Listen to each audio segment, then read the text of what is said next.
Entonces, en la clase de hoy vamos a ver contenido de la parte de cálculo, que esencialmente se va a dividir en tres partes la clase de hoy. La primera va a ser derivada de orden superior, entender qué es la derivada de orden superior, y algunos ejemplos.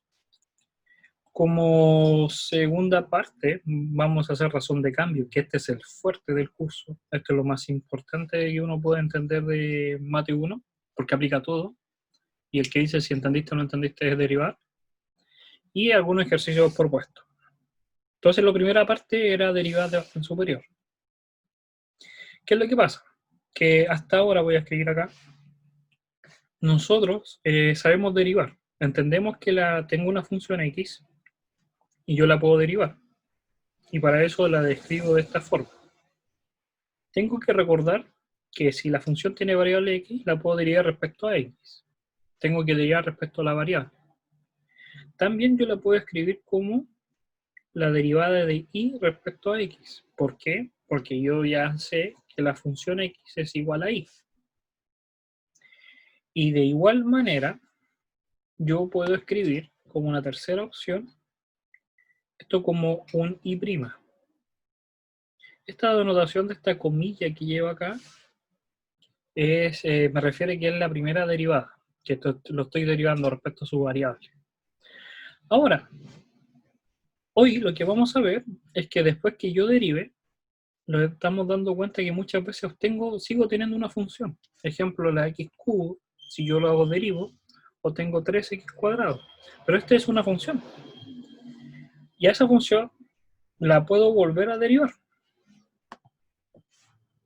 Ahora, esa derivada, esa segunda derivada, se entiende que la estoy derivando por segunda vez, va a generar el concepto de derivada de orden superior, porque ya no es de un orden, sino que es de un orden superior. Y las puedo denotar de esta forma. Dos primas. Esto es que es la segunda derivada. Entonces la segunda derivada va a ser 6x. Y así yo puedo volver a derivar, si quiero, por una tercera vez. ¿Qué es lo que pasa? Entonces, que nosotros ya obteníamos la derivada de una función. Y ahora, lo que vamos a hacer es volver a derivar esta función para obtener la segunda derivada.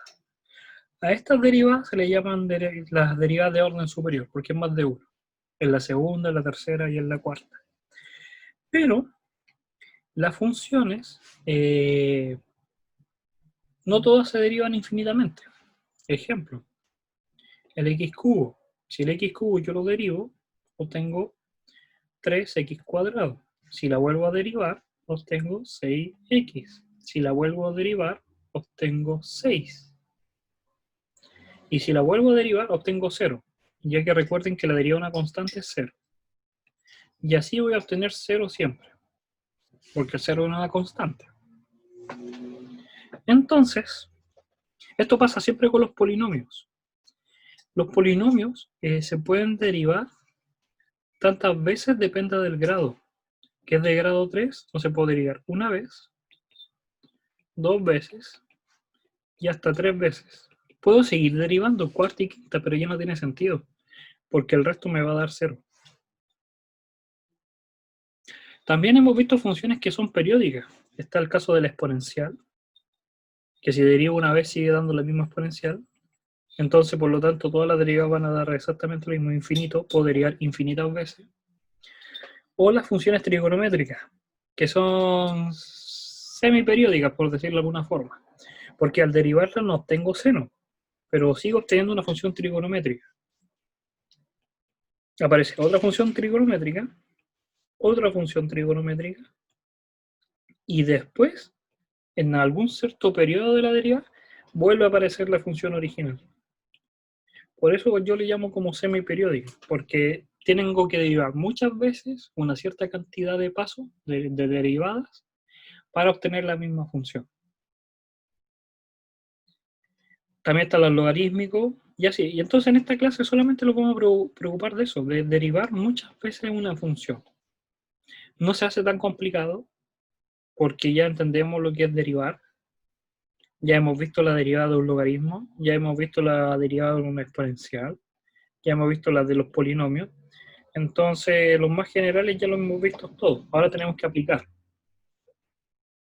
Para eso tenemos este ejemplo de acá, que dice que tenemos esta función n. Es un polinomio, porque es un x elevado a n. Y lo que nos piden es obtener la derivada k-enésima. K-enésima porque es un k, no es un n. Entonces, por eso se lee k-enésima.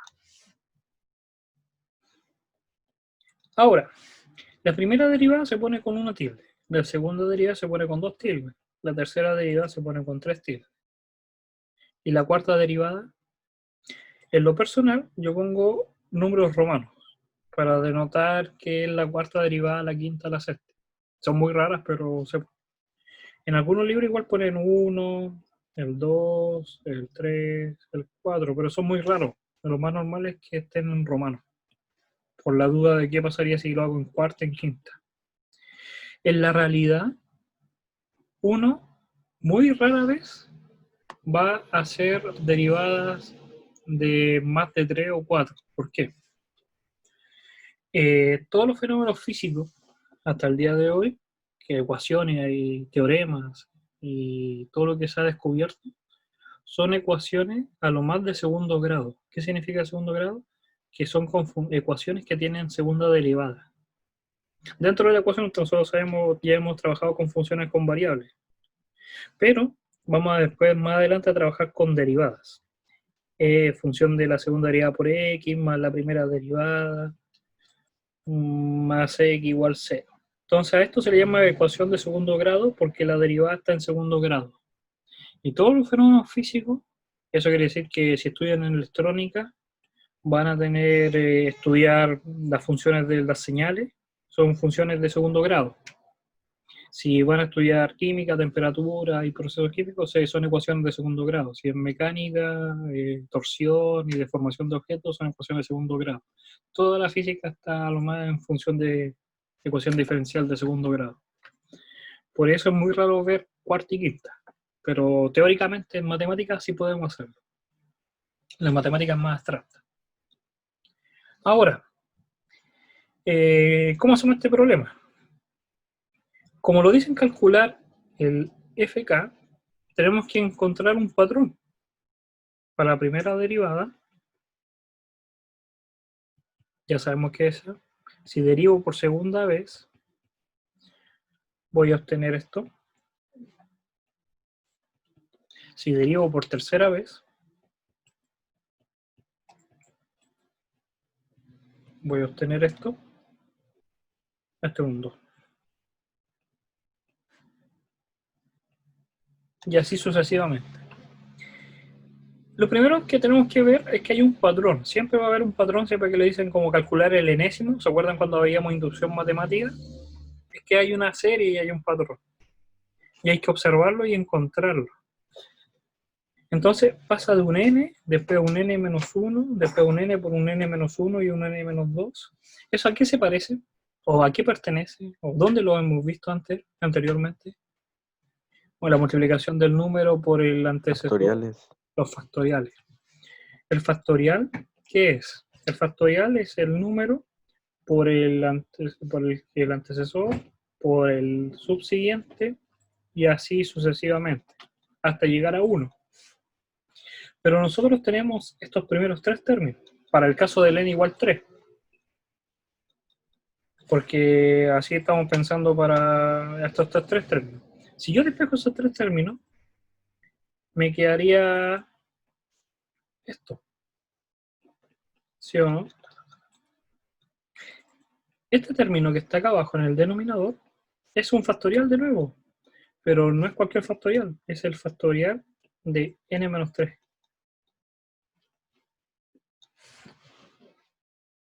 Entonces, encontramos que para cualquier derivada, el 3 en este caso era el cabo. Para la tercera llegamos hasta ahí, para la segunda llegamos hasta 1 menos. Y así vamos obteniéndolo. De ahí sale. Solamente pensando, se dan cuenta que hay que fijarse. Esto es simplemente observar. Y el segundo término es que para cualquier k, si el k vale 2, si el k vale 1, si el k vale 3, obtengo un 2, un 3, un 1. Y ahí obtengo. Entonces aquí tengo la primera solución. Pero ¿qué pasa? Que me están diciendo que lo calcule cuando el k es mayor que n. Pero ¿qué va a pasar cuando el k es mayor que n? Hagamos un ejemplo. ¿Qué pasaría si el n fuese 3? Si el n fuese 3 sería x cubo. La primera derivada va a ser 3x cuadrado. La segunda derivada va a ser 6x. La tercera derivada va a ser 6. Para la cuarta, que es mayor que 3, voy a obtener 0. Y para la quinta, 0 y todo. Y eso se puede observar acá. Fíjense en este detalle. Ese número no puede ser negativo. Puede ser 0, pero después no puedo pasar al negativo. ¿Por qué? Porque cuando estoy derivando no puedo obtener después del 0 siempre va a dar 0, 0, 0, 0, 0. No voy a obtener la 1 partido por x. Entonces, cuando el n, cuando el k, realmente el k, es menor que n o igual, menor o igual, esta ecuación funciona. Pero cuando el k es mayor que n, va a dar siempre 0. Pero yo fui más allá y obtuvimos el resultado para cualquier valor. Pero ¿cómo yo me voy a dar cuenta que para cuando el k es mayor que n da 0? Porque aquí se rompe. El factorial da negativo, ya como que falla. Recuerden que ahí no puede pasar eso. Entonces el n a lo más tiene que, el k no puede ser, acá hay una restricción del factorial. El k no puede ser mayor que n. Si no, si rompe, queda en 0. ¿Usted podría explicar de nuevo lo del factorial? Que no lo entendí cómo lo sacó. Ya. Acá estamos observando que están estos términos para la tercera. Para cuando el k vale 3, acá cuando el k vale 3, lo tengo 1, 2, 3. Pero el n puede ser cualquiera, el n puede ser 5, 6, 7. Pero yo me estoy dando cuenta que tengo la multiplicación de un n por el antecesor. Puede ser por el antecesor o por el sucesor. Siempre que yo estoy multiplicando un número por el anterior, por el anterior, por el anterior, sí o sí hay un factorial. Ahora, como hay un factorial, tengo que recordarme cómo se escribe el factorial. Y acá está la ecuación que está acá. Entonces yo digo, ya, imaginemos que el k vale 1. Si el k vale 1, obtengo la primera derivada. Entonces obtengo solamente este término. Ah, yo quiero ese término, el n. Ah, entonces el n, si yo despejo el n, me queda n factorial dividido en n menos 1 factorial. Porque todo esto, todo lo que está acá, me lo voy a poner con azul, todo esto sigue siendo un factorial. Es una regla de los factoriales, lo vamos a poner por acá. Que si tú tienes n factorial, tú puedes escribir n por n menos 1 factorial. O puedes escribir n por n menos 1 por n menos 2 factorial. Es una propiedad que tienen los factoriales, que siempre van a seguir corriendo. Entonces, yo lo que estoy diciendo es que para cada uno de estos términos, tú los separes. Y te vas a dar cuenta que te va a quedar, en todos los términos, te va a quedar un n factorial dividido por un n, en este caso n menos 1, para el segundo caso un n menos 2, para el tercer caso un n menos 3, que es n menos k. Y ahí yo me puedo dar cuenta de ese valor. ¿Se entendió un poco mejor? Sí, profe, gracias. Ya. Ahora, supongamos que queremos hacer el siguiente problema, el segundo. El 2, se dice. En este caso nos dicen que tenemos una función. Y esa función, nosotros queremos ver que cumple esta ecuación. Se dan cuenta que aquí estamos ya avanzando lo que yo decía. Hacer ecuaciones diferenciales. Esto se llama ecuación diferencial. ¿Por qué se llama ecuación diferencial? ¿Es una ecuación? Sí. ¿Cómo yo sé que es una ecuación? Porque hay una igualdad. Ya habíamos hablado anteriormente. Si hay una igualdad, es una ecuación. Estoy igualando dos cosas. Pero esta ecuación tiene algo particular, tiene derivadas. Por eso se llama ecuación diferencial. Diferencial viene de derivada. Y se llama de segundo orden porque la máxima derivada es de segundo grado. Si hubiera un tercer término acá de tercera derivada, sería de orden 3. Pero vamos a partir con una de orden 2.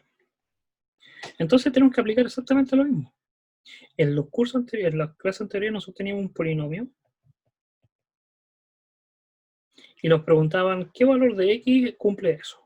Entonces teníamos que encontrar el valor de x, lo reemplazábamos ahí y obteníamos que cumplía la ecuación. Ahora es lo mismo, te están diciendo que ya no son x, sino que son funciones. Y lo que queremos corroborar es que esta función, si yo la reemplazo acá, cumple. Pero tengo que derivarla una y dos veces, porque la función ya la tengo ahí, el i. Entonces tengo que derivarla. Eso es lo que tenemos que hacer. Primera derivada. Profe, una consulta. ¿Sí? Eso no es lo mismo que seno cuadrado de x, ¿no? No. Muy buena pregunta porque vamos a denotar eso. Acá dice seno y el argumento es otro seno. ¿Qué significa? Que tú tienes un valor de x y ingresa la función seno de x.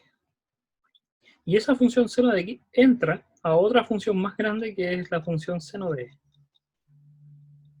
Que no es lo mismo que seno cuadrado, porque el seno cuadrado es seno por seno. ¿Qué significa? Que este x no puede ser cualquier número, no puede ser un grado. ¿Por qué? Porque si fuese en grado, esto me da como resultado un número.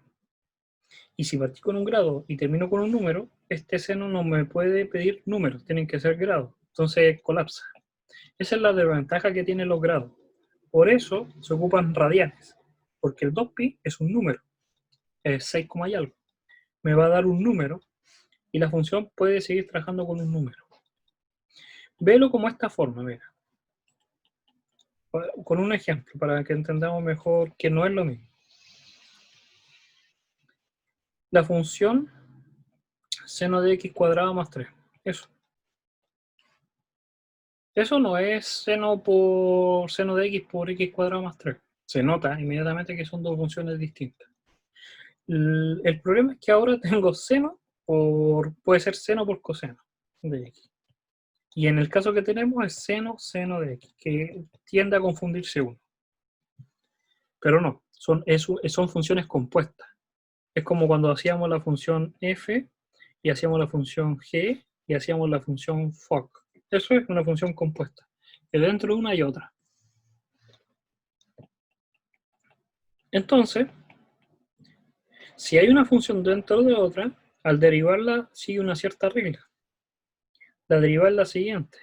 Va a ser la derivada del de afuera, de la función más grande, que va a ser coseno de x, pero no es x, es coseno de seno de x, por la derivada del argumento, que sería coseno de x, por la derivada del argumento, que sería x en dx. Voy a ponerlo con colores. Y vamos a hacer una composición, un foco, para que entendamos eso de qué es lo que estamos haciendo. Tenemos eso, una función compuesta. Entonces la derivada me va a quedar de f y el argumento lo dejo igual. Por la derivada de g y por la derivada del argumento. Este es ese, esto es esto. Es la regla de la cadena. Siempre generando la cadena hasta llegar a 1. Esto es 1. Por eso hasta ahí llega. Siempre voy desde lo más afuera, que sería coseno, así desde lo más afuera que realmente está acá, seno. Entonces la derivada de seno es coseno. Después la derivada del argumento, que sería la derivada de seno, me da coseno. Y por último, la derivada de x, que me da eso. Este nunca se pone, ¿eh? Pero es un error porque es 1. Realmente es un número. Entonces tenemos la primera deriva, la vamos a escribir más ordenado y la vamos a escribir acá arriba.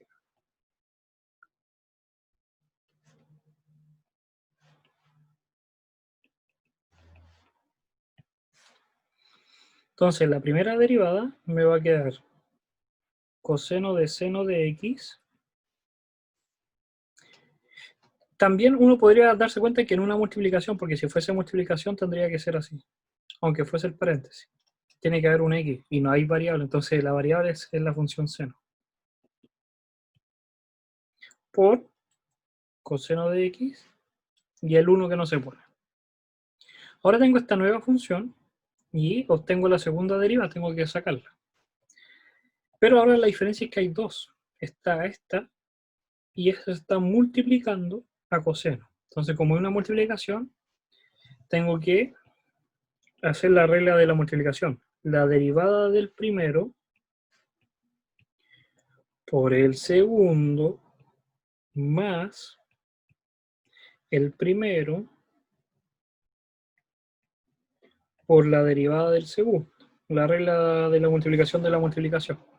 Entonces la derivada del primero me va a quedar seno de x con negativo porque la derivada del coseno es menos seno por la derivada del argumento, coseno. Acuérdense que adentro también tengo que derivar. Por la segunda función, que era coseno de x, que está en verde. Más la primera función, la escribo tal como estaba, por la derivada del segundo.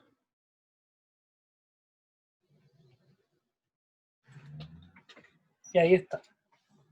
Puedo ordenar un poco y me quedaría que la segunda derivada va a ser simplemente menos seno de x.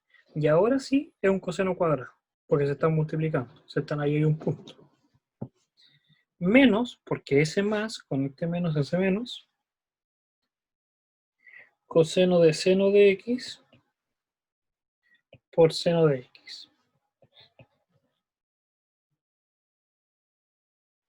Y ahí obtendría la ecuación. ¿Alguna duda? Recuerden que si tienen dudas me pueden preguntar y así no pierden la pregunta. Voy a borrar esto porque esto está desordenado. Ahora, tengo la primera derivada, tengo la segunda derivada, entonces tengo que simplemente reemplazar. Vamos a hallar que la primera derivada es todo esto rojo. Y acá está la primera derivada. Acá tengo la segunda, aquí anoté mal, pues no se nota, pero aquí eran 2 puntos. En la segunda derivada. Y aquí tengo la segunda derivada. Acá tengo la función y. Acá tengo la función y. Entonces tengo que reemplazar y multiplicar. Nada más. La verde queda exactamente igual, porque no está multiplicando por nada. La primera Profe, de. ¿Mm? ¿el de x cuadrado es por nomenclatura nomás? ¿O ¿Cuál? ¿Qué cosa? el denominador de x cuadrado? Ah, que ¿Cuál es la diferencia entre...? cuando tú escribes ya la primera derivada y le aplico una segunda derivada, así, es una nomenclatura como tú muy bien dices. No es que estoy multiplicando el d por d, no, estamos multiplicando d por d. Es una nomenclatura que el 2 me está diciendo que es la segunda derivada. Si fuese una tercera derivada, sería un 3. Es y simplemente eso. porque abajo queda... O sea, porque abajo el cubo queda en la 3. x y no en la d. No, porque tú estás derivando respecto a la variable. El de abajo siempre se denota la variable. Entonces tú estás diciendo que esta es una derivada, es una tercera derivada respecto a la variable. Es la nomenclatura que tiene. No se pone el 3, el cubo en el d, no, se pone en el x. Es como una forma de una notación. ¿Por qué? Ya, Porque así se quiso que se hiciera. No tiene más explicación que eso. Ahora, ya, gracias. referente a eso. Cuando uno estudia, después se va a dar cuenta que hay otra nomenclatura, que es esta. A ver si voy a escribir las funciones. Puede ser que ya la Derivadas hayan parciales. visto. Sí. ¿Y qué significa que sean parciales? ¿Qué tiene de especial la parcial? Es que estoy derivando respecto a la incógnita de abajo simplemente cuando son funciones de más de una variable, si no me equivoco. Eso, que la función no tiene solamente una y tiene más de una. Entonces, para tú acordarte que tiene más de una y no solamente x, se pone esta d griega, se llama, un delta en minúscula, que denota que hay más de una variable en esa función. Que eso, ¿cuándo lo van a ver? En mate 3. Van a ver exactamente lo mismo, pero con derivadas parciales. Y también en mate 2 puede ser que no, pero en mate 3 más. Ya. Ahora, volviendo al tema, tenemos que solamente desarrollar. Entonces, el primer factor no se multiplicaba. La primera deriva, que era lo rojo, sí, se tiene que multiplicar por tangente. Entonces multipliquemos por tangente. Aquí voy a multiplicar por tangente. Si multiplico, solamente me va a sobrevivir coseno de seno de x por seno de x. ¿Por qué? Porque la tangente es seno partido en coseno. Entonces este coseno se va a ir con el coseno de la tangente y me va a sobrevivir solamente el seno. Y a la función y la voy a multiplicar por coseno cuadrado. Entonces voy a anotar acá la función y por coseno cuadrado. Me va a quedar coseno cuadrado de x por seno de x. Y ahora me dice, voy a aquí a anotar la tangente para que no se olvide. Y acá tengo tangente por eso. Y ahora simplemente me dice, suma lo verde, suma la segunda derivada, súmale la tangente por s y súmale la función por coseno. Eso quiere decir que sume estos términos que están acá. Los sumo. Este término que está acá es exactamente el mismo que acá, pero con signo negativo. Se van. Y este término que está acá es exactamente el mismo término que está acá, pero con signo negativo. Se van. Entonces la suma, ¿cuánto va a dar? 0. Demostré que esa función sí cumple la ecuación. Era simplemente eso. La diferencia es que ahora teníamos derivadas y funciones. Antes lo hacíamos con números o con variables. Y ahora son funciones.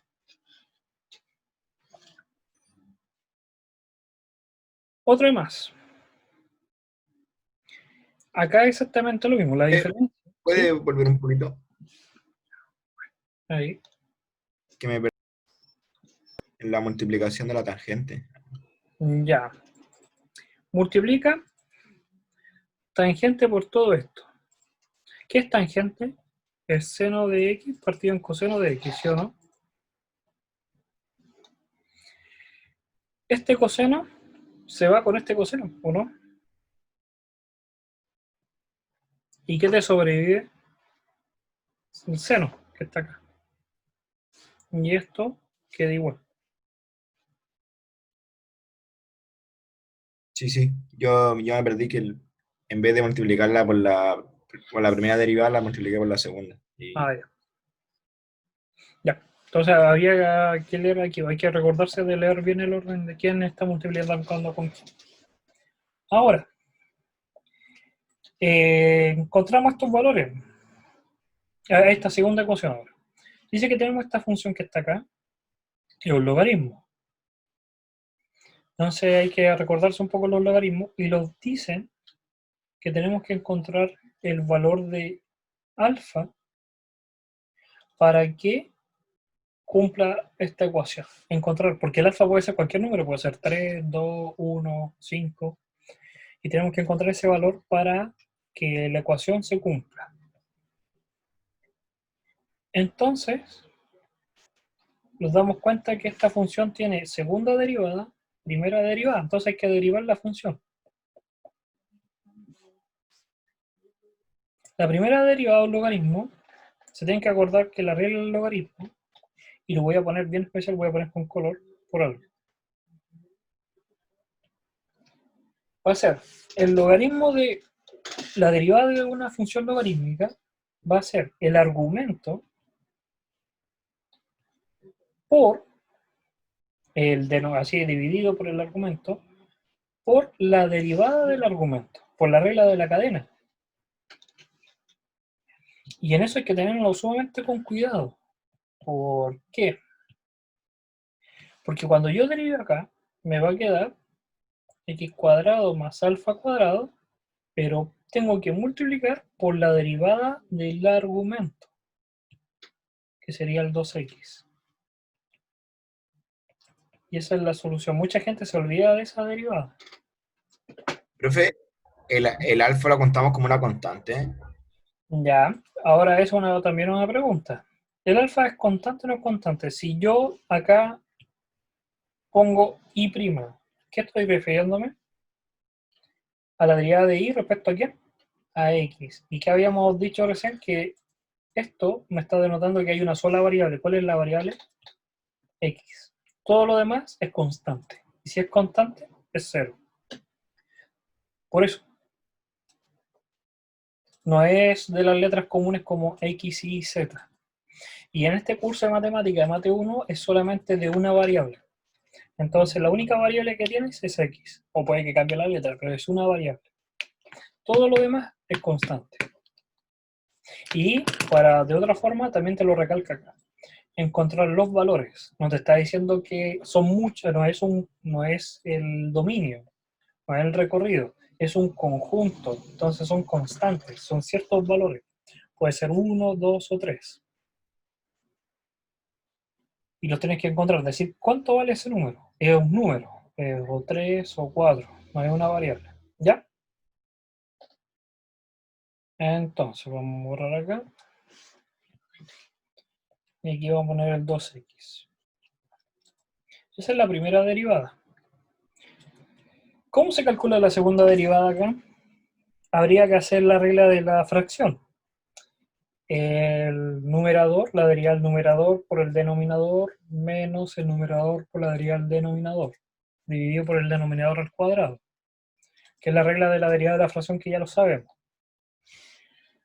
Podríamos aplicarlo, así vamos a aplicarlo. Sería la derivada del numerador, que sería un 2. Lo vamos a poner con colores.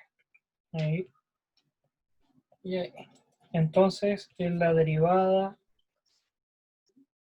del numerador por el denominador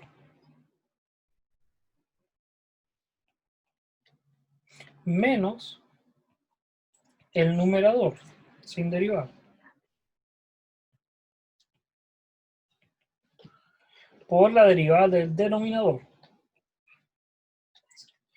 dividido en x cuadrado alfa cuadrado. Todo eso al cuadrado, el denominador al cuadrado. Y ahí lo tendría.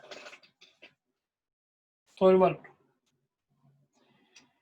Ahora que tengo la primera derivada y la segunda derivada, tendría que reemplazar simplemente en la ecuación. Pero fijémonos en algo.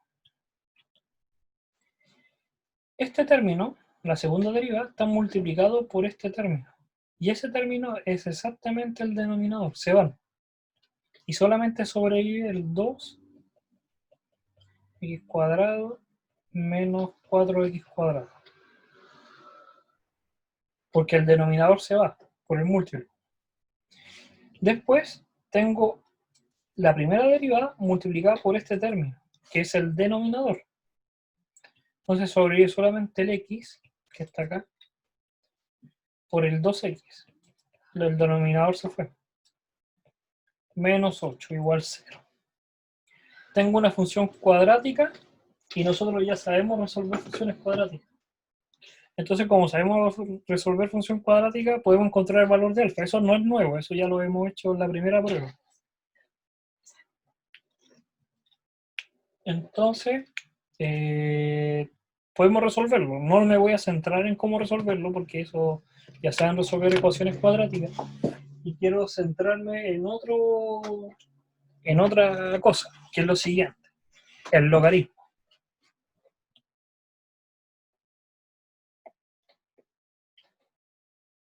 ¿Por qué me quiero centrar en el logaritmo? Mucha gente odia el logaritmo y no sé por qué lo odia, si es lo más fácil. ¿Por qué? Para eso vamos a hacer un ejemplo. Vamos a olvidar el problema y yo les voy a dar un problema que quiero que ustedes deriven. Solamente la primera derivada. Ustedes ya saben derivar, entonces no hay problema en que lo resuelva. Y va a ser este.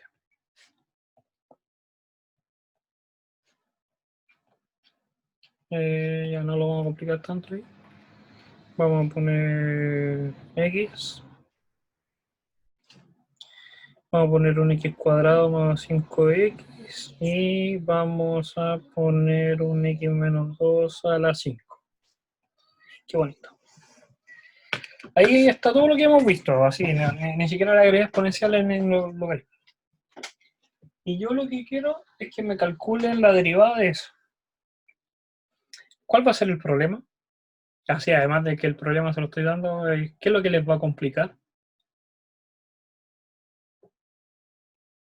¿Alguna idea?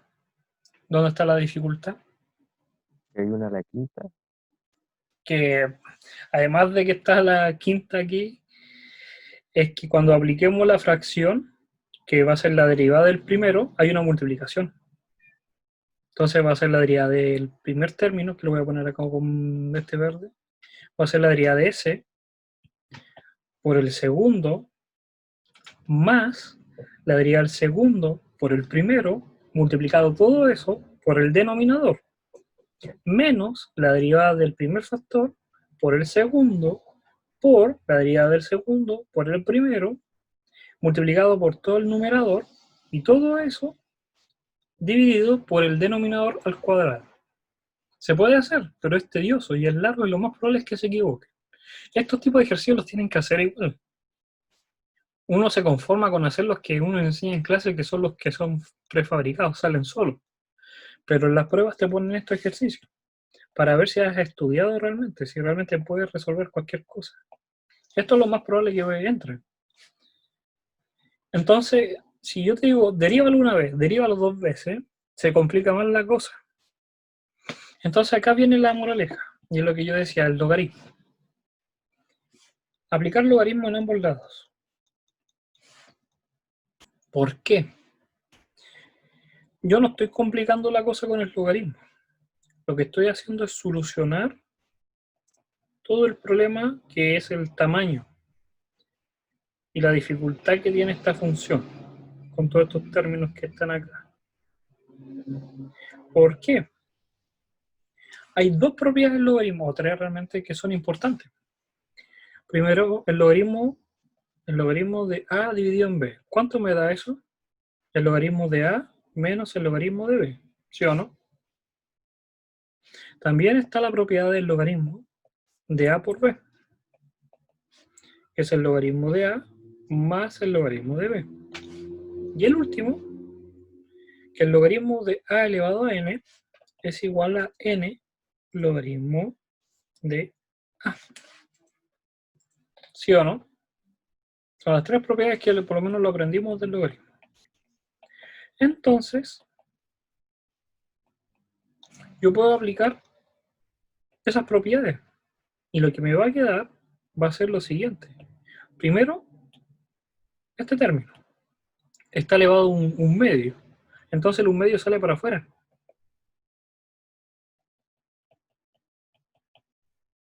El segundo está multiplicando. Entonces suma. Por propiedad del logaritmo. Aquí me estoy saltando como 3 pasos.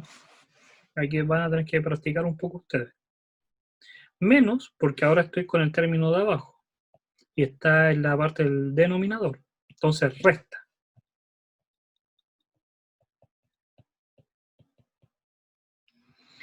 Y el otro que está dividiendo es 1 elevado a 5, pero el 5 sale para afuera. Por la regla del logaritmo. Y me queda eso. Toda esa monstruosidad se convirtió en eso.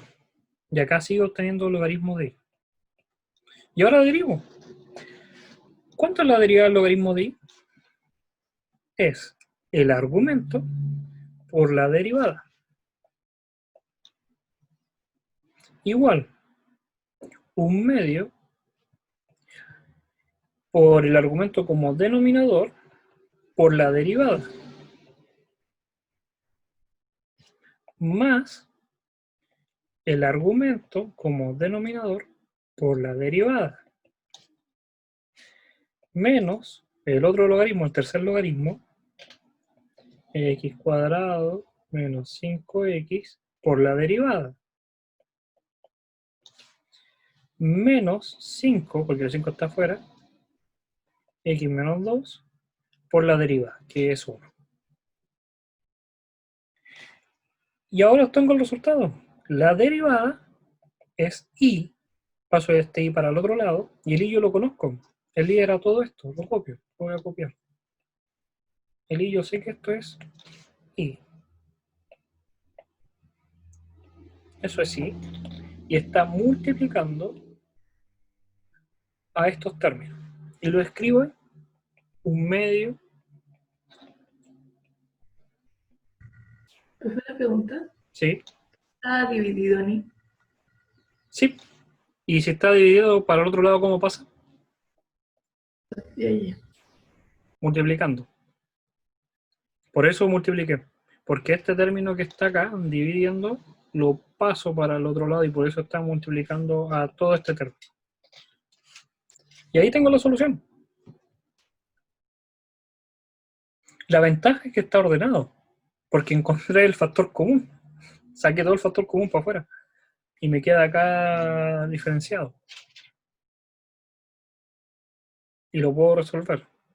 La otra ventaja que tiene este método, el método del logaritmo para poder derivar, es que estos términos que están acá, los términos que me faltan anotar, que sería el coseno de x partido en seno de x, el menos 2x, 5 partido en x cuadrado menos 5, y el último término que es este, que está ahí. Hay una gran diferencia que si lo hubiéramos hecho del método antiguo. Hagámoslo del método antiguo. Vamos a hacer así la idea. El método antiguo me quedaría la derivada al primero, ¿veis? Que es más complicado porque es 1/2. Me quedaría el abajo la raíz por la derivada de arriba, que me quedaría un 2 más 5, por el seno de x, más coseno de x, por la raíz de eso, por todo esto, por el denominador, menos la derivada del denominador por el numerador. Por eso es más complicado, así, tampoco va a ser monstruoso, pero este es más fácil. Y lo otro es que cuando lleguen a Mate 2 y sepan integrales, van a tener que hacer lo contrario. Te van a dar el resultado, este resultado monstruoso, y tienes que obtener la integral, volver a la función original. Y de esta forma no se puede visualizar, pero de esta forma sí puedo visualizar. Aunque no me crean, se puede ver, ustedes ya son capaces de visualizar esto. Díganme, ¿a qué función tuve que hacer para poder obtener esto si lo derivo? ¿Es un logaritmo? ¿Se ve? Porque me queda la parte del denominador por su derivada. El denominador por su derivada. El denominador por su derivada. Todos estos resultados son logaritmos. Entonces esa es la ventaja. Este se ocupa en el último recurso. Cuando son demasiado grandes y demasiado monstruosas, uno las puede hacer. Por eso te están dando esta idea acá del logaritmo. ¿Por qué? Porque uno piensa, me están castigando, quieren que si el logaritmo no lo voy a usar. Sí se ocupa, en la naturaleza el logaritmo está siempre. Y lo segundo es que te soluciona muchos problemas. Si usted hiciera muchos problemas, estamos hablando más de 100 ejercicios a la semana, derivar, se dan cuenta de ese patrón por ustedes mismos. Ese patrón es el que se obtiene. Que cuando tengo una derivada muy grande, puedo aplicar el logaritmo en ambos lados. Y me soluciona todo el problema. Y se puede obtener. Es un arma de doble filo. ¿Qué significa? Que si la función es muy fácil, no tiene sentido hacerlo. ¿Por qué? Porque va a ser contraproducente. Es más fácil hacerlo por memoria. A lo que voy es que, ejemplo, si tuviera una función, vamos a hacer acá. Si yo tuviera i igual seno de x, no tiene sentido hacerlo, porque yo ya me sé la derivada. automáticamente, coseno. Si lo hiciera con el método del logaritmo lo puedo hacer, pero va a ser más tedioso, va a ser 2 líneas más. Entonces hay un límite, hay un punto en que ya tiene sentido hacerlo, cuando es muy complicado. Cuando son muy complicadas, se pueden ocupar, antes no. ¿Ya? Tarea para casa. Hagan exactamente este problema, de las dos formas. ¿Qué es lo que pasa? La primera ya la sabemos, la primera derivada la tenemos ahí. Está acá, esta se saca inmediatamente. Pero la segunda derivada podemos aplicar exactamente el mismo principio que les dije. Logaritmo de y', y en ambos lados aplicamos el logaritmo del 2x, partido en x cuadrado más alfa cuadrado. La diferencia es que cuando yo derive ese, lo que voy a obtener va a ser el argumento en el denominador por la derivada, que es la segunda. Ahí voy a obtener la segunda, por la regla del logaritmo. Y esta y' yo ya la tengo. ¿Qué es esto? Entonces pasa multiplicando. Y ahora tengo que aplicar la regla del logaritmo a esta. Y derivarla. Y va a salir más rápido. O menos rápido, depende, porque está como en un punto medio. No es ni muy difícil ni muy fácil. Y se van a dar cuenta que obtienen de la misma forma. Ahora sigamos. Por último, para terminar, esta parte de derivadas múltiples de orden superior, nos vamos a dar cuenta de lo siguiente. Que lo que tenemos acá es esta función y queremos encontrar la derivada enésima. Entonces la derivada enésima quiere decir que tenemos que encontrar el patrón. ¿Qué es lo que pasa? Que si yo aplico la primera derivada, me va a quedar 1 partido en menos 1, 1 menos x elevado a la 2. Si vuelvo a aplicar la derivada, la segunda derivada de esa fracción la pueden hacer tanto por la regla de la fracción, la derivada del primero por el segundo, menos el primero por la derivada del segundo, y así. O ya se la sepan de memoria. Pero a lo que quiero llegar es lo siguiente. Que acá no se está viendo relativamente bien el patrón. Puede ser que hay funciones que no se puedan ver. Ahí puede ser que hay gente que sí la ve. Hay gente que dice, mira, ya encontré el patrón. Si no la encuentro, necesito unas 2 derivadas más para poder encontrar. Yo lo que sugiero es que antes que deriven cualquier cosa, siempre escríbanla de la forma más simple posible. ¿Qué significa? Que esa función yo la puedo escribir de la forma 1 menos x elevado a la menos 1. Es exactamente lo mismo. Pero visualmente me ayuda a poder encontrar las derivadas. ¿Por qué? Porque fíjense en este detalle. Aquí voy a hacer la primera derivada, la segunda derivada.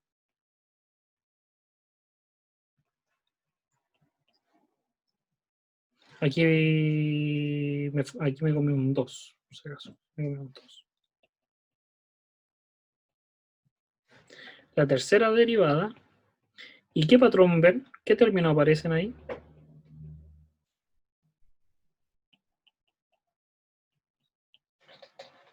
¿Qué términos son estos? Es una multiplicación del número por el sucesor o el antecesor. ¿Qué es eso? Un factorial. Entonces, el enésimo es n factorial.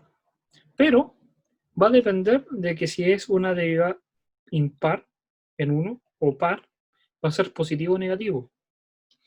Como va a cambiar el signo, voy a poner menos 1 porque el 1 no afecta en nada. Es el menos el que va a cambiar, elevado a n.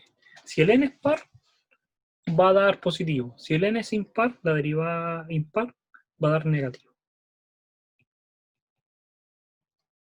Y este es 1 menos n. Tengo que fijarme acá. Si acá tengo la derivada de 3, acá tengo menos 4. Entonces menos 1 menos 4, menos 3. Y ahí obtengo, que de la otra forma no se ve tan fácilmente. Porque uno va a decir, entonces, si lo hubiéramos hecho de esta forma, lo más probable es que hubieran dicho, con dos términos, es n partido en 1 menos x elevado a n. más 1. Y estaba mal porque aquí hay un factorial. Y lo peor todavía, que hay un menos 1, que se van intercalando. Entonces uno no lo visualiza de la misma forma. Por eso la diferencia está en el primer paso. Por eso te enseñan a simplificar, a racionalizar, a observar y a poder obtener de mejor forma y después empezar a fijarte el patrón. Ahora, con esto terminamos la primera parte y ahora viene razón de cambio. Razón de cambio es súper sencillo, pero igual es paradójico porque mucha gente no lo entiende y pasa un cálculo sin entender razón de cambio y después se complica un mundo entrando a Mate 2 y Mate 3, porque razón de cambio es lo más importante, es lo que realmente tienen que aprender, porque aplica todo. Y aplica todo hasta los demás ramos. Por ejemplo, los ramos de carrera, lo que más vas a aplicar de las matemáticas es razón de cambio. ¿Qué es lo que pasa? ¿Qué es razón de cambio? Yo tengo una función, estamos acostumbrados a que tengo una función y quiero encontrar el valor de x. ¿Y cuánto vale esa función? Para eso, yo tengo otro punto, el a. Y ese valor de a es el que yo me acerco para poder saber cómo se comporta el x, para ver cómo se comporta en esta vecindad. Eso es lo que estamos haciendo siempre, derivar. Entonces, cuando tengo esos dos puntos, yo puedo calcular la recta que pasa por esos dos puntos. Y esa recta tiene una pendiente. Las pendientes ya sabemos que es delta y delta x. El delta y son las funciones evaluadas en x menos la función evaluada en a. Eso es delta x. El delta y. Y el x es x menos a. Entonces, razón de cambio significa que el cambio, la pendiente, eso es la pendiente, es un cambio. El cambio va a estar relacionado por la función dividido por la variable. Eso es simplemente eso. Y acá está resumido, que la razón de cambio es la función dividido por la variable. Ahora, ¿qué es lo que pasa? Que yo me voy a acercar tanto a esta función, cerca de a, que esto se hace muy pequeño. Ese delta x se hace tan pequeño que hago un límite cuando x tiende a, cuando no es igual, pero tiende a ser igual. Y esto es el concepto de derivada, que nosotros ya entendíamos, que era el límite. Aquí te hace un ejemplo, pero muy teórico, que me lo voy a saltar y quiero hacer uno que es real, para entender la razón de cambio. ¿Qué es este? Y un detalle, que es lo más importante en razón de cambio. El error más común, y este es el error, esto ya lo saben todos, si esto no, aquí no hay nada, nos dice, entonces, ¿cómo todos se equivocan? En casi la prueba de razón de cambio es lo que menos contesta, y es lo que más vale. El problema está que estos están acostumbrados a que la función x pide x. Entonces dice, yo tengo la variable, tengo la función, reemplazo y encuentro el resultado. En los problemas de razón de cambio tú no tienes la función. Tienes las variables y puede que tengas más de una variable. En la realidad tú tienes mucha información. Entonces, el procedimiento es el siguiente. Yo tengo variables y tengo que encontrar, no la conozco, tengo que encontrar la función que me relacione esas dos variables. Y a esa función la tengo que derivar. Esa es la que yo tengo que derivar para obtener el resultado. Entonces recuerden bien, son pasos muy sencillos. Primer paso, encontrar las variables. Segundo paso, encontrar la ecuación. Tercer paso, derivar la ecuación. Resolver la ecuación, resolver el sistema. Primer paso, busquemos las variables. Para eso hay que leer. Dice, una bola de nieve. Dibujemos la bola. Se derrite a una razón. Se derrite. Pero dice a una razón. Eso quiere decir que aquí hay un cambio. Razón, aumentar, disminuir, achicar. Todo eso son sinónimos de cambio. Es un cambio. Y si es un cambio, es una derivada. Esa derivada no sé de quién es. Pero lo único que sé es que vale 0,05. Y fíjense acá, las unidades. Hay veces que te la van a decir de qué es, pero hay veces que no. Esta unidad es la que representa la función. Es como lo que habíamos notado acá. Es la función dividido en la variable. ¿Qué función es? ¿Qué se mide en centímetros cúbicos, en metros cúbicos? El volumen. Y la variable va a ser el tiempo. Entonces, es cuánto cambia el volumen. Es como ahí uno entiende y dice, es verdad. La bola de nieve se va a derretir y se va a achicar. Entonces, ¿qué es lo que cambia? El volumen. La razón con que cambia es eso. ¿Va a disminuir o va a aumentar? Va a disminuir, entonces va a ser negativo porque va a ser más pequeño. No va a ser más grande, es un signo ahí. Es el segundo error, porque la gente no entiende que los signos te dicen que hay una razón. Pero tú no sabes si aumenta o disminuye, eso tú el signo se lo das. Como está disminuyendo, ¿cómo yo sé que va a ser negativo? Porque si tengo un valor acá y después disminuye, la pendiente va a ser negativa. Por eso el delta va a ser negativo. Tengo el dB. Muy bien. Después dice, ¿a qué velocidad disminuye? De nuevo un cambio. El área. Y aquí me dicen, disminuye el área en el tiempo. Me dicen, esa es la pregunta. ¿Cuánto vale el dA de t? Cuando el diámetro vale 10. Esos son los datos.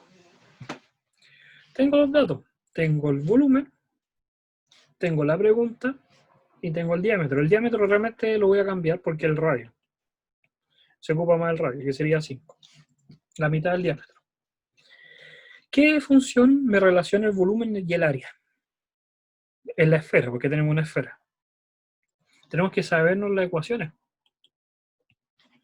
El volumen de una esfera, 4/3 de pi r cubo. Y el área, 4pi r cuadrado. ¿Qué relación hay entre el volumen y el área? Que el volumen Tercio de R. es igual a AR partido en 3. Tengo la función. Muy bien. Segundo paso. Fíjense, cumplimos el primero. Tenemos la ecuación. Derivamos. ¿Cierto? Todo metódico. Derivo. Me queda dv en dt, porque estamos derivando respecto al tiempo, va a ser igual a ¿qué? Realmente, el volumen no depende del tiempo. ¿De qué depende el volumen? Del radio. Entonces, dv de r es una función compuesta. Y el r depende del tiempo. De nuevo, acá lo voy a escribir. Si yo quiero escribir dv de t, tengo que fijarme en la ecuación. El volumen no depende de r, del tiempo, depende de r. Entonces es el r el que va a hacer respecto al tiempo. Es función compuesta. Alguna gente piensa que esto se va con eso y se simplifica. No se hace, pero mentalmente todos lo hacen. Para recordar. Y por el otro lado, vamos a tener el 4/3 pi, que es constante. Todo eso es constante. Ah, no, y me tengo que fijar en el área, Disculpen, en esta parte de acá. Ahí me tengo que fijar. Voy a obtener dA dt por r tercios más a tercios de r dt. ¿Por qué? Porque es una multiplicación de dos funciones, del a y el r, del área y el r. ¿Tengo el dB de r? No, pero ¿lo puedo calcular? Sí. ¿De dónde lo puedo sacar? Lo voy a poner con azul mejor. Acá. Ese lo puedo calcular de acá. Voy a borrar acá la figura que no aporta nada. Y digo, dB de r va a ser igual a 4/3 pi 3r cuadrado. Me va a quedar 4pi r cuadrado, que es el área. Entonces, este dB de r es simplemente el área. ¿Y puedo saber el área? Sí, porque tengo el radio. Tengo el radio, puedo calcular el área. El área era 4pi r cuadrado. Entonces puedo calcular el área. Multiplico por dr de t. ¿Conozco el dr de t? No, pero ¿de dónde lo saco el dr de t? De nuevo de la función del volumen. Es la única función que tengo. Derivo la función del volumen respecto al tiempo. Me queda 4/3 pi 3r cuadrado por dr de t. Porque estoy derivando respecto al t, no al r ahora. Este lo conozco, me lo dieron, menos 0,5. ¿Conozco esto? Es un número. ¿Conozco el 3? Sí. ¿Conozco el r? También. ¿Puedo despejar ese? Sí. Lo despejo. Pero lo puedo tener. Entonces lo escribo acá. dr de t, que es el valor que está ahí. Igual dA de t, que esa es la pregunta. ¿El r lo conozco? Sí. ¿El 3? Sí. Más. ¿El área lo conozco? Sí. El 3, sí. ¿Conozco el dr de t? De nuevo, sí. Puedo resolver. La única variable que hay acá es esa. Y esa es la que tengo que despejar.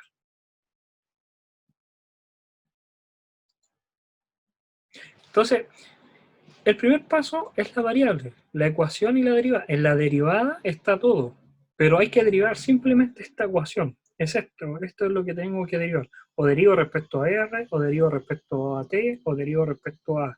Pero siempre esa es la que voy a derivar. Y esa es la que me va a dar toda la información. Entonces, ¿qué es lo que pasa? Que la gente se confunde y no sabe cómo hacer estos ejercicios. Pero sigan este orden. Si ustedes siguen este orden, no les van a complicar. Ya vamos a hacer otro. Acá dice que hay una persona que mide 6 FT. FT significa pie en inglés. Esa persona mide 6 pies y te dicen que camina a una razón. De nuevo, razón es un cambio. Entonces, ¿el cambio de qué va a ser? De lo que avanza. Distancia en el tiempo. 5 pies por segundo. Entonces, distancia en el tiempo, la velocidad. Y camina hacia una luminaria, a un palo de poste. Y ese mide 16 pies. Entonces él avanza hacia el palo poste con una cierta velocidad, X. Entonces él recorre toda esta distancia, pues él está recorriendo toda esta distancia. Esto es X. Y la pregunta es, que la luz genera una sombra. Esta sombra que está acá. Vamos a llamarla I. Y la pregunta es, ¿cuánto cambia la sombra? ¿Cuánto vale el de I de T? Eso me están preguntando.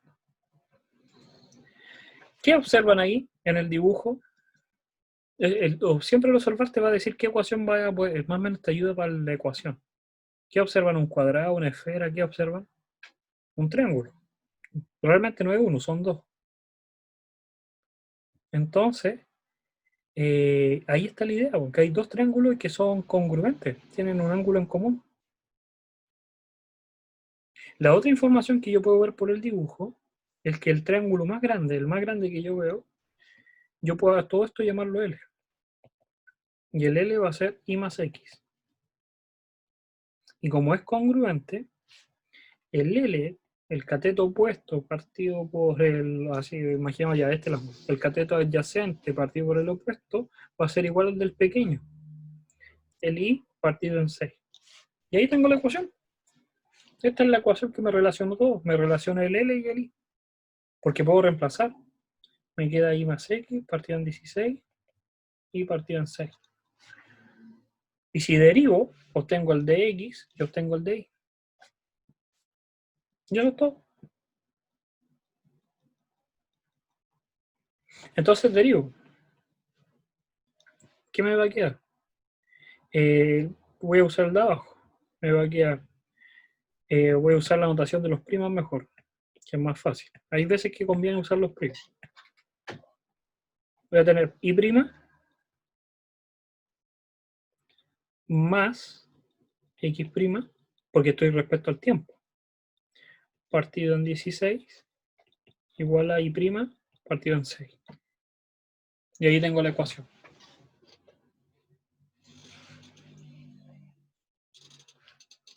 Entonces ahí podemos despejar y obtener los valores. Tengo el I', el X' lo tengo, que es esto. Esto es x'. Entonces lo puedo... Pero aquí hay un detalle. ¿Esto va a ser positivo o va a ser negativo? Este 5. Eso siempre me lo tengo que preguntar. ¿El x se está achicando o se está agrandando con ese valor? Se está achicando. Entonces, como se está achicando, es negativo. Porque hay una Entonces, una pérdida. consulta. ¿Ah? Ahí no se deriva toda la fracción. Ya, pero abajo, ¿qué hay? Constante. Es como, tu pregunta es, si yo tengo un L partido en 16, ¿no tengo que derivar al denominador? No, porque es una constante, sale para afuera, y te queda simplemente la derivada de L. Eso. Sí, sí, sí. Ya. Otro más. El globo. Imaginemos que tenemos un globo, y este globo aquí dice que va subiendo, todos flotan. Entonces ahí está el globo, ojo, ojo. Y hay un observador que lo está mirando. Pennywise, un payaso. Está mirando el globo como sube. Entonces, te dicen que ese observador está a una distancia desde el eje que va subiendo a 500 metros. El 500 no va a ser fijo, entonces no es una variable, el 500 es fijo. Después te dicen que el observador cambia su ángulo de inclinación, va aumentando. Y te dicen el ángulo. Acá la recomendación es que lo que son variables, porque esto va a variar, no pongan el valor, pongan una variable, z. Y lo otro que va a variar es h, la altura. Te dicen que el ángulo crece, entonces es la derivada del ángulo. Es 0.14.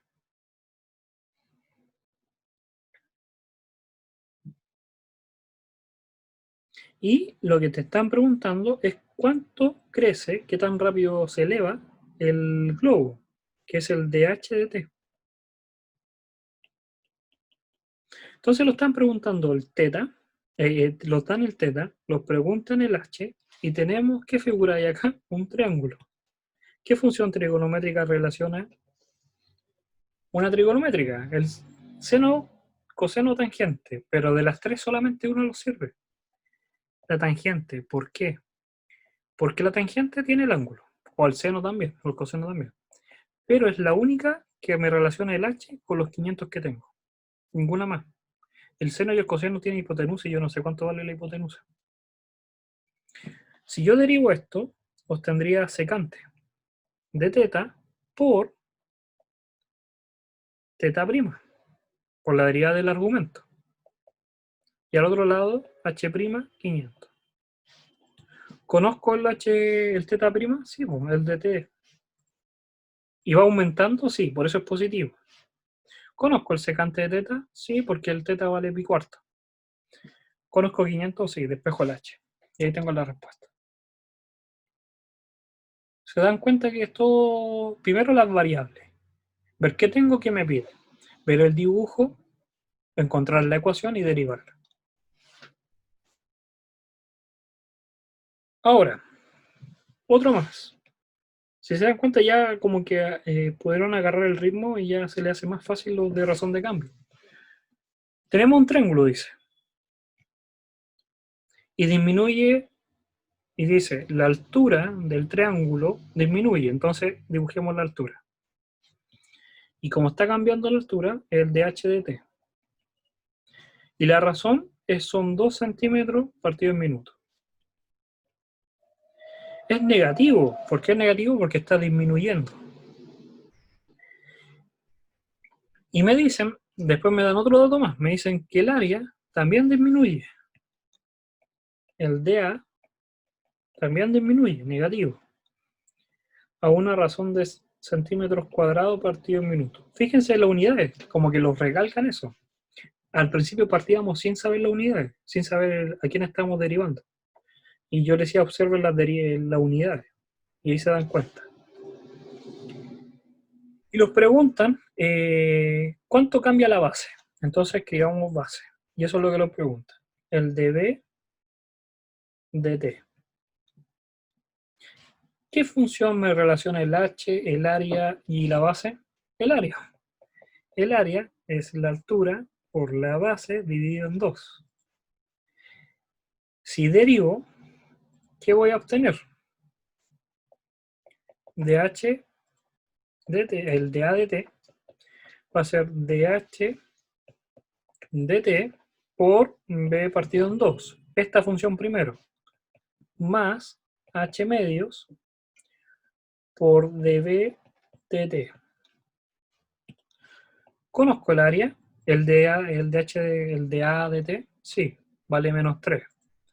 ¿Conozco el dH dt? Sí, vale menos 2. ¿Conozco el v? A ver, ¿me dan el v? No. ¿Pero qué me dan?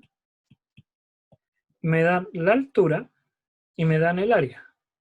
Entonces, si tengo el área y tengo la altura, puedo despejar el v. Sí lo tengo. ¿Conozco el h? Sí, me lo dan. Entonces, despejo el dv. Y lo resolví. ¿Se dan cuenta que todos los ejercicios de razón de cambio, si siguen ese procedimiento, no habría problema? Y más que hacerlo, tienen que sentarse a por lo menos entender lo que están haciendo, porque esto le abre las puertas para las demás matemáticas. Ahora, para terminar, por último, para terminar hoy día, para retomar esto de las derivadas enésimas, volver a la primera parte que era la derivada enésima, nosotros tenemos una función. Y muchas veces esta función es muy complicada de visualizar, o de poder dibujar, o poder encontrar los valores. Y yo no sé, yo no puedo saber si hay un cierto valor que es un máximo o un mínimo. Porque la función puede ser muy complicada. ¿Qué tan complicada como la que yo les tiré anteriormente? Esa función con raíces, seno, que no pudieron derivar. Entonces esa función puede ser tan complicada que no la pueden visualizar. Y no pueden encontrar los máximos y los mínimos, no la pueden derivar. Entonces apareció este personaje que se llama Taylor y encontró una definición que te dice lo siguiente. Mira, yo te voy a regalar esta ecuación, este polinomio, que es un polinomio. ¿Cómo yo saqué un polinomio? Por lo siguiente. Fíjense en este término. Todo esto es una constante. ¿Por qué? Porque está evaluada. La función está evaluada. Es un número, dividido por un número, constante. Pero está multiplicado por un polinomio. Entonces me van a dar un polinomio. La suma de muchos polinomios. Él te dice, mira, tú puedes hacer el primer polinomio más básico, el x cuadrado. Puedes hacer el x cubo, el x a la cuarta, el x a la quinta. Mientras más sumes mi polinomio, va a haber un punto en que voy a obtener la misma curva. Sí o sí, en la vecindad. Puede ser que en los extremos sea totalmente distinto. Pero lo que yo te aseguro es que en la vecindad yo voy a comportarme igual. Y a eso se le llama el polinomio de Taylor. ¿Y por qué es tan importante? Porque si yo no sé derivar la función original, si yo no sé derivar la función f de x, la del polinomio sí la puedo derivar porque es un polinomio. Las derivadas de un polinomio son súper fáciles. Por eso es tan importante entender este teorema, porque puedo derivarlo y obtener el resultado. Puedo saber si hay un máximo, si hay un mínimo, sin fin de propiedades. ¿Qué es lo importante? Que hay que saberse la definición del polinomio. Y eso es lo que complica. Así es la vida. Si te dan algo, cuesta un poco. Vamos a escribir el polinomio de Taylor. El polinomio de Taylor dice que si yo tengo una función x evaluada en un punto, va a ser igual a este polinomio, n. Mientras el n es más grande, mejor todavía. Si el n vale 1, tengo la función. Si el n vale 2, voy a obtener la función cuadrática, la primera aproximación. Después la 3, la cúbica y así. Entonces, voy a escribir tal como dice Taylor. Y aparece algo, que es esto. ¿Qué significa este término? Y por eso se pasó al final. ¿Qué significa eso? Es la derivada k-enésima. Tienes que saberte las derivadas. Lo demás ya tú todo lo sabes, pero son las derivadas. Entonces acá hay un ejemplo. Dicen, calculemos para la función exponencial, cuando el x vale 0. Entonces, ¿qué significa?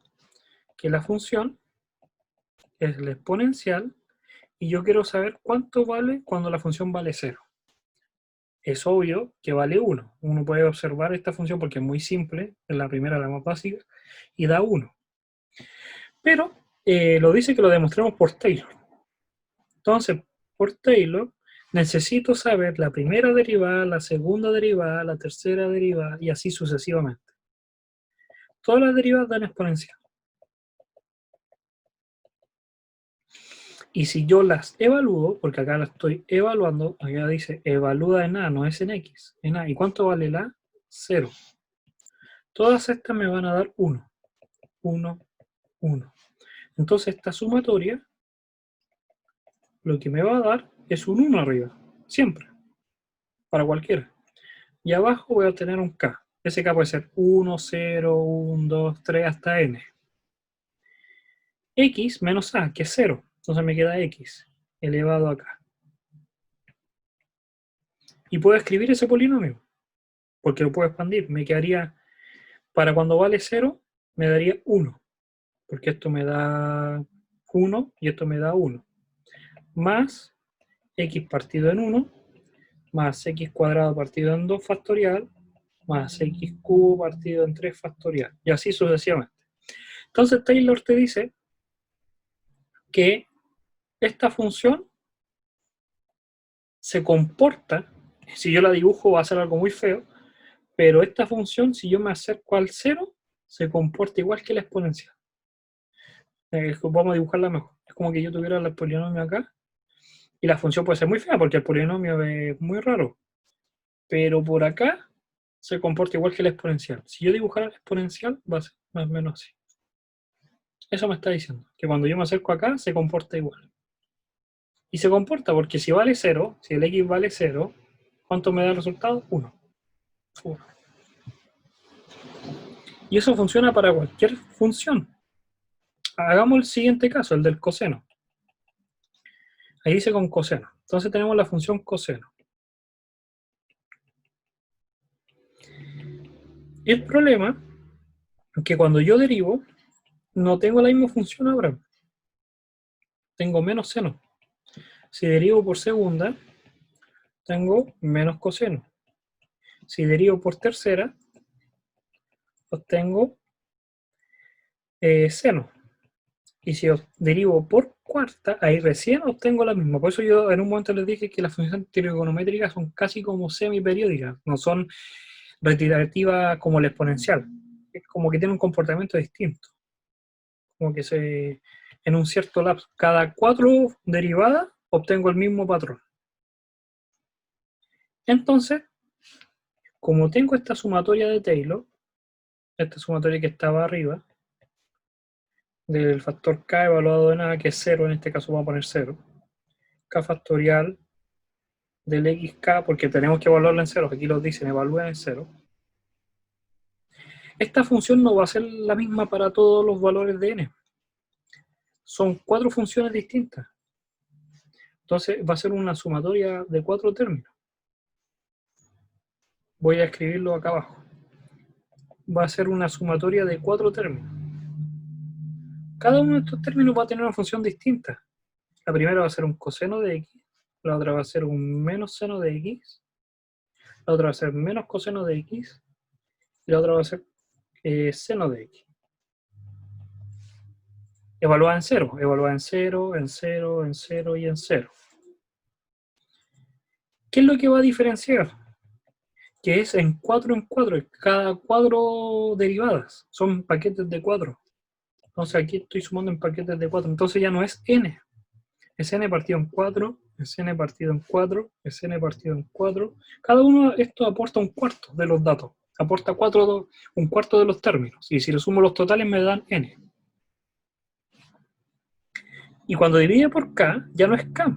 Es 4k para el primer caso porque va a ser para el 0 y para el 1 me va a dar el cuarto. Y para el 2 me va a dar el octavo. Y acá va a ser 4k más 1. Factorial, porque es el 4k más 1.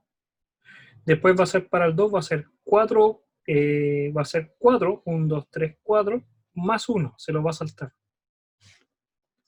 Y el otro va a ser 4k más 2.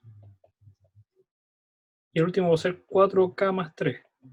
ya no tiene sentido más, porque el 4K más 4 sigue siendo 4K, con un K distinto. Y el X también va a ser 4K, por la misma idea, 4K más 1, 4K más 2, y el 4K más 3. Y ahí obtengo el resultado, para el primero, Sí. para el segundo y ¿Podría para el tercero. explicarlo como de nuevo? Ya. Por favor.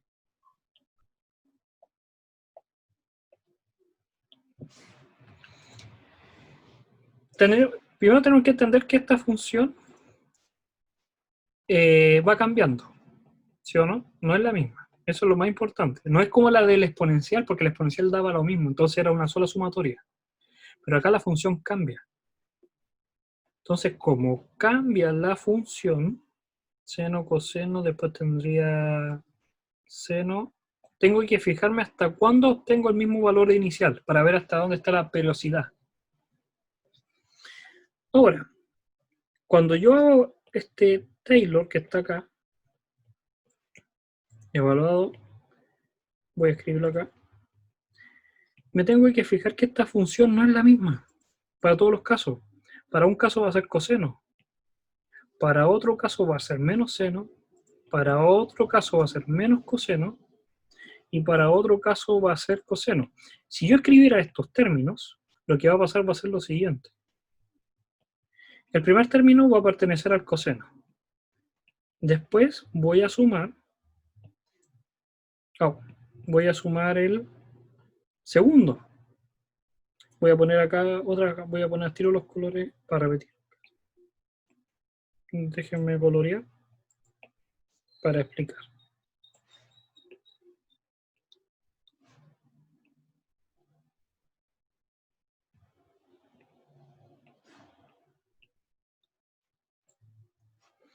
Ahora, ¿qué es lo que pasa?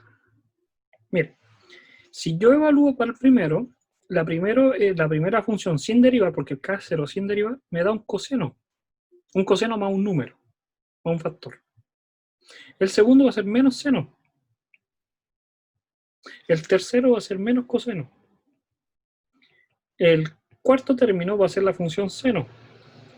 Por las derivadas, estoy derivando. El quinto va a volver a ser coseno. El otro va a volver a ser seno.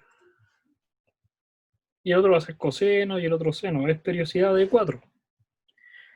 Entonces, lo que yo digo es que en vez de sumar todo, sumo paquetes. Hago 4 sumatorias. Cada una de estas sumatorias tiene una función distinta. Coseno, menos seno, menos coseno y seno. Como ya no es n, como ya no son n términos, porque aquí el total me da n, todo esto me da n. Acá va a ser n dividido en 4, porque son 4 paquetes, entonces n partido en 4.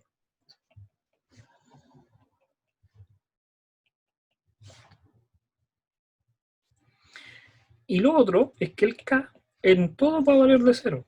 Todos van a partir de 0, porque no puedes cambiar eso. Taylor así te lo dice. El n es el que puedes cambiar, pero el k no. Entonces, ¿qué tienen en común estos términos? Y que son múltiplos de 4. Es 4K, porque si el K vale 0, te da el primero. Si factorial. Si te da el segundo, es 8. Para el K1 te da 4, que sería este. Para el siguiente te da este, que es 8. Entonces, 4K. Acuérdate que abajo se divide por 4K factorial. En Taylor. Esto es un factorial. Pero el siguiente no es 4K. Es 4K más 1. Porque es 4K más 1. Y el siguiente es 4K más 2, porque a este le pertenece más 2 espacios. Y el último es 4K más 3. Y este X está elevado acá, pero no es K, porque este es 4K, porque va de 4 en 4. este es de 4K más 1 en 4K más 1 en 4K más 1. Y así sucesivamente. Pero eso es como que separé en grupos. Este que no podría calcularlo porque las funciones varían, lo separé en 4 sumatorias de funciones distintas. ¿Se entendió? Ahora. ¿Sí? ¿No? Sí, profe, mejor, gracias. Entonces eso. Pero Taylor simplemente es calcular derivadas. ¿Sí? La moraleja de Taylor es que tienes que aprender a derivar muchas veces y encontrar la sumatoria. Entonces vamos a dejar la clase hasta acá. Recuerden que esto está siendo grabado y el 3D de mañana va a estar subido. Recomienden las clases a sus compañeros igual, si conocen más personas, para que se suscriban y ahí me hagan el favor. Y lo estaríamos viendo la próxima semana, ¿ya? Chao, chao. Chao, profe, gracias, se pasó.